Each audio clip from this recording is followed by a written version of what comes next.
Formal nang inilunsad ng DILG ang Unified 911 Emergency Response Hotline katuwang ang PLDT. Para sa update, magbabalita live si JC Cosico.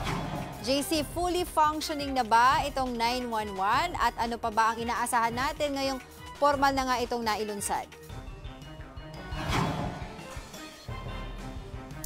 As kayong September 11, 9/11 ay nilaunch nga ng DILG itong Unified 911 System.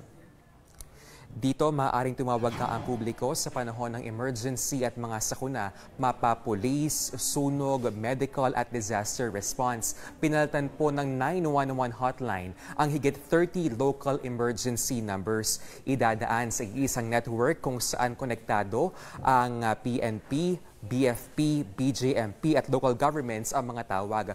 Mula po sa call center, i-refer po yung mga tawag sa mga police stations, fire stations at iba pa. At target nga marespondehan ang mga mangangailangan ng tulong sa loob ng 5 minuto.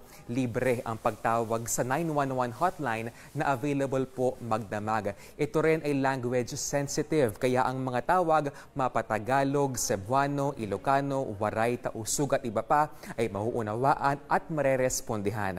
Sa ngayon, meron pang isang call center pa lamang para sa 911 hotline kung saan may 60 operators. Target ng itaas sa 8 call centers sa loob ng 120 days. Present din sa launching nitong Unified 911 System, itong si PLDT Chairman and CEO Manny V. Pangilinan. At reminder din ng mga otoridad sa mga nagbabalak mag-prank call, kayo po ay gagawing least priority sa hotline na yan. Kaya po ibig sabihin, posible na kayo po ay mahirapan ng maka-access ng tulong. Angela. Maraming salamat, JC Cosico.